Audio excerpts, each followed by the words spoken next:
আসসালামু আলাইকুম এভরিওয়ান, আশা করি সবাই ভালো আছেন। আজকে চলে আসছি কোথায়? কার্জন হলে। ঠিক আছে, আমার সাথে আছে আমার বন্ধু। আজকে ঈদের দিনে অনেকেই ব্লগ করবে, ভিডিও বানাবে, কত কিছু করবে, বাট আমি আমার বন্ধুর সাথে ঘুরতে চলে আসছি। এই যে আমার বন্ধু মোল্লা। আসলে সে মোল্লা না, তার মাথার চুল নাই। ঠিক আছে বন্ধু, তুমি যদি অনুমতি দাও একটু দেখাইতে চাই। এই যে ঠিক আছে, ও কিন্তু একদম পুরা চান্দি মাল। ঠিক আছে, আর যেখানে আসছি এইখানে কাপল অনেক আছে, বাট আজকে আমরা কাপল দেখাবো না, না দেখালেও নয়, একটু দেখাই। দেখেন এই যে হাইডাইরা চলে আসতেছে, এটা কার্জন হল। ঠিক আছে, যে আইকনিক যে বিল্ডিংটা, এটা হলো এই যে যেটা দেখতে পাচ্ছেন ফিজিক্স। আর এটা তো আইকনিক বিল্ডিং, যে সবাই জানেন। তো এইখানে আসার কারণটা হলো ঘোরার কোনো জায়গা খুঁজে পাচ্ছি না, ভাবতেছি ঢাকাটা ঘুরে দেখবো আজকে। তো আমার সাথে আমি কি কি দেখতেছি, কই কে যাচ্ছি, সেই জিনিসটা আপনাদেরকে আজকে শেয়ার করবো। তো সবাই দেখতে থাকুন। আমার বন্ধু এখন চলে যাচ্ছে ছবি তোলার জন্য সে আইকনিক বিল্ডিং এর নিচে। এই যে আমার বন্ধু দাঁড়ায় ফেলছে, কিন্তু এই যে এই পাশে সব কিন্তু ভাইয়া, এখানে সব কিন্তু ভাইয়া, কোনো আপু নাই। দেখতে পাচ্ছেন আজকের কার্জন হল, ঈদের দিনের কার্জন হল শুধুমাত্র ছেলেদের জন্য। বাট এই যে এই পাশ দিয়া ছেলে মেয়ে উভয়ই আছে, তারা একটু ডিস্টেন্স মেনটেন করে হাঁটতেছে, ফ্যামিলি সবই আছে। বাট এইখানে যেখানে মেয়ে থাকার কথা, এখানে সবগুলো গিয়ে ছেলে। এই জিনিসটা খুব ভালো লাগছে। এই যে আমার বন্ধু দাঁড়ায় আছে ছবি তোলার জন্য। আমার বন্ধু নিজে ছবি তুলতে যায়, আরেক ভাইয়ার ছবি তুলে গেছে। যে ভাইয়ার সঙ্গিনী কেউ নাই, দ্যাটস ওয়াই ভাইয়া একাই আসছে। এরকম আইকনিক বিল্ডিংয়ের নিচে ছবি তোলা আসলে ভাগ্যের ব্যাপার। আমার বন্ধু আজকে ফটোগ্রাফার হয়েছে, রোজ ফটো তুলতেছে, দেখা যেতেছে। বন্ধু কেমন হয়েছে ছবি, কেমন আসতেছে ভাইয়া? ছবিটা কেমন আসছে একটু বলেন আপনি। যাক, ভাইয়ার মুখে আমার বন্ধুর সুনাম। জোস ভাইয়া থ্যাংক ইউ বলে ফেলছে। তো এখন আমি আমার বন্ধুর ছবি তুলে দেবো, পরে দেখাবো আমি কি কি ছবি তুললাম আমার বন্ধুর। দেখতে থাকেন। এই মুহূর্তে চলে আসছি, এটা হলো চন্দ্রিমা উদ্যান। আমার পেছনে, ঠিক পেছনে রাস্তার অপোজিটে চন্দ্রিমা উদ্যান। তো এইখানে আসার পরে মানে গাড়ি পার্কিং করবো কোথায়, এটা নিয়ে চিন্তায় রাস্তায় এক বিজিবি ভাই, তাকে বিজিবি হবে যেটি আমাদের সাথে বসে আছে, বাইকে জিজ্ঞাসা করে দেন গাড়ি পার্কিং করলাম। তো এইখানে বসা নিষেধ। ঠিক আছে, এখানে সুন্দর করে লেখা আছে বসা নিষেধ। আর পিছনে কতগুলো মানুষ আপনারা দেখাই, আপনি দেখেন আপনারা কি পরিমাণ মানুষ, আপনারা জাস্ট দেখেন। সবাই ঘুরতে আসছে, ফ্যামিলি মেম্বার নিয়ে, কাপল, তারপর হলো গিয়ে আদার্স সাইডের যে মানুষগুলো আছে সবাই আসছে মোটামুটি ঘুরতে। তো সেই সূত্রে আমরাও আসছি। এই যে একটা ফ্যামিলি আছে এখানে, আর এখানে আমি, আমার ঠিক পেছনে আমার বন্ধু। এই জায়গাটা মানে না আসলে বুঝার উপায় নেই যে আসলে বাংলাদেশের মতো হচ্ছে। কারণ এই রাস্তাটা যখন ছিল না, তখন সেই কত মোহাম্মদপুর হইয়া ঘুরে টুরে তারপর আসা লাগতো।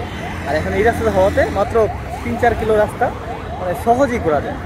ঠিক আছে, তো এরপর আমরা একটু ভিতরের দিকে যাবো, দেখি কি হয়। কত সুন্দর করে লেখা আছে সংরক্ষিত এলাকা, এখানে বসা নিষেধ। যে ভাইয়া বলতেছে বসতে না, ওইখানে একজন বসা ছিল উঠাই দিছে, এইখানে আরেকজন বসা ছিল তাকে উঠাই দিছে। এই হলো ওনাদের দায়িত্ব। এনাদের জায়গায় পুলিশ থাকলে হ্যাঁ টাকা নিয়ে বলতো যে এখানে বসেন। এখন চলে আসছি চন্দ্রিমা উদ্যানে, ঢুকতেছি আর কি ভিতরে। আমি তো দেখাই আপনাদের কত মানুষ দেখতে পারতেছেন, কত মানুষ লাগবে না ভাইয়া। তো অনেক মানুষ আসছে এখানে চন্দ্রিমা উদ্যানের ভিতরে। আমি ঢুকতেছি। রোজা রাইখা যদি এখানে কেউ আসতো, তার খবর হয়ে যেত আজকে। লিটারেলি যদি আজকে রোজা থাকতো, ঈদ না হয়ে, লিটারেলি এখানে গরমের কারণে গলা টলা শুকিয়ে যায়, যেটা আমার হইতেছে এখন। ভিতরে যাই, দেখি কি আছে দেখানোর মতো। অনেক মানুষ, আমি দেখাই আবার। আমার বন্ধু যাইতেছে মোল্লা। এই যে ভাই পানি বিক্রি করতেছে, যেটা আমাদের জন্য খুবই দরকার। আজকে লিটারেলি প্রায় 40 ডিগ্রির মতো ফিল করতেছে আর কি। এই যে এত মানুষ ঘুরতে আসছে, এই ভাইদের জন্য মনে করেন আমরা একটু বাইচা আছি মনে হইতেছে। জীবনের পানি কত, এটা মূল্য কত যাওয়া? 20 টাকা। 20 টাকা বেচেন? যাক ভাই, 20 টাকা বেচে, 5 টাকা বেশি নিতেছে না। পানিটার মধ্যে একটু কম রাখতেছে। এই যে 20 টাকা ভাই, খুশি। এগুলা কি আম ভাই? হ্যাঁ, কাঁচা আম পেয়ারা, মানে আমের নাম আছে না একটা, বার্মিস আম, কাঁচা আম পেয়ারা। কত করে বেচেন ভাই এমনি আম? এক সিঙ্গেল পাকনা আছে বুঝলেন? সিঙ্গেল এমনি বেচেন না? 100 টাকা একটা এক আম 100। বাহ ভাই রে ভাই, সিঙ্গেল একটা আম জিজ্ঞাসা করছে বলে 100 টাকা খুদা। মানুষ আম খাবে করতে, যদিও এখন আম বড় হয় নাই, সব জায়গায় আম চাইলেও পাওয়া যাবে না। যার গাছ আছে 100টা সেও আম পাইব না। যে বানিয়েছে আমগুলা, যেটা বললো নাম, ওই আমগুলা যেই গাছে হয়েছে ওই গাছ থেকে খাইতে হবে। যাক, একটা ইউনিক জিনিস। আজকে ঈদের দিনে আম পাইয়া ফেলছি। আর 1 সপ্তাহ পরে দেখবো যে পাকা আম বিক্রি করতেছে। এটা তো কাঁচা আম পারমিস, কয়দিন মতো পাকা আম বিক্রি করতেছে। তারা মানুষ সুযোগ পাইলে কোপ মারে, জিনিস চলে এরকম। আমার বন্ধু আমার এখন খাওয়াইবো কি মালাই 20 টাকা করে না আঙ্কেল? কবে থেকে 30 টাকা হইলো? মূল্য 30 টাকা লেখা নাকি? আপনি 10 টাকা বেশি নেন কোনটা? 10 টাকা 5 টাকা বেশি নেন না? আমার 5 টাকা বেশি হইলে কোন নেই না তো আর নেওয়া হইব না। আমার বন্ধু 10 টাকা বেশি একদম পুরো 9 সাবি হয়ে যায়, বুঝছেন? 10 টাকা একটা, 30 টাকার একটা, 20 টাকা একটা বন্ধু 10 টাকা আপনি বেশি নেবেন, এটা বেশি হয়ে যায়। 50 টাকা রাখেন আপনি। লঞ্চের মধ্যে যেখানে দোকান থেকে 2-3টা, সেখানে 5 টাকা বেশি নেয়। আর এইখানে আঙ্কেল যদি 10 টাকা বেশি নেয় তাহলে এটা আসলে নাই থাকবে। দেখ আঙ্কেল 25 টাকা করে রাখছে, 5 টাকা করে বেশি নিচ্ছে। আঙ্কেল ধন্যবাদ। যখন ছোট ছিলাম তখন এরকম কাপল দেখে খুব কষ্ট পাইতাম। এখন জেনে তাকাইতেছি জানি কাপল, জেনে তাকাইতেছি জানি কাপল, জেনে তাকাইতেছি জানি কাপল। জোস জোস জোস। তাকে প্রাইভেসি নষ্ট না করি। এই যে কাপল, এই যে কাপল, আর কই এই যে কাপল, সব জায়গায় খালি কাপলের ছড়াছড়ি। আমাকেও 2 বন্ধুর মতো যারা সিঙ্গেল আছে এদের জন্য চন্দ্রিমা উদ্যান না।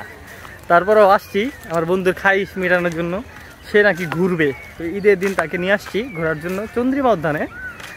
তো সে খুব স্যাড ফিল করতেছে এই কাপলগুলো দেখা। সামনে আরও দেখাবো কাপল কাপল কাপল। যাচ্ছি আর দেখাচ্ছি। ওদের মতো যখন ছোট ছিলাম যে, তখন বন্ধুদের সাথে ঘুরতে যেতাম হলো আপনার যমুনা ফিউচার পার্কের শপিং মল ঘুরতাম। শপিং মলে একতলা থেকে আরেক তলায় হারাই যেতাম। পরে ফোন দিতাম যে বাইর হয়ে আবার লয়ে যা, বা লিস্ট নাম্বার জিজ্ঞাসা করে করে বলতাম যে এইখানে নিয়ে যাও, এইখানে নিয়ে যাও। বাট একটু বড় হওয়ার পরও সেম জিনিসটাই, যমুনা ফিউচার পার্কে গেলে মানে শপিং মলে গেলে হারাই যাই। এই অবস্থা। চন্দ্রিমা উদ্যানে মানুষ খালি আসতেছে, ঠিক আছে? আমি তো দেখাই আপনাদের, দেখেন মানুষ শুধুমাত্র আসতেছেই, আর আমরা সামনের দিকে আগাইতেছি। ছোট পোলাপাইনদের আবেগ ভালোবাসার জায়গা এই বলগুলা। যাদের বাচ্চা আছে, ঈদের দিন তো আজকে শেষ হয়ে গেল, তারা এই জায়গাটায় আইনে আপনাদের ছেলেমেয়েদের ছেড়ে দিতে পারেন, মন খুশি মতো তারা খেলবে। জোস একটা জায়গা, অনেক বড় প্লেস, অনেক বড় খালি জায়গা, যেখানে কোনো গাড়ি ঘোড়া এলাও না।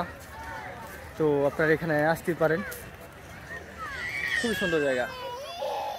তো আজকের ভিডিওটা এখানেই শেষ হয়ে যাচ্ছে। যদি অন্য কোনো জায়গায় যাই তাহলে সেটা দেখাবো, আর যদি না যাই তাহলে তো নাই। সবাই ভালো থাকবেন, সুস্থ থাকবেন। বন্ধু বিদায় দিয়ে দেবো। আল্লাহ হাফেজ। আল্লাহ হাফেজ।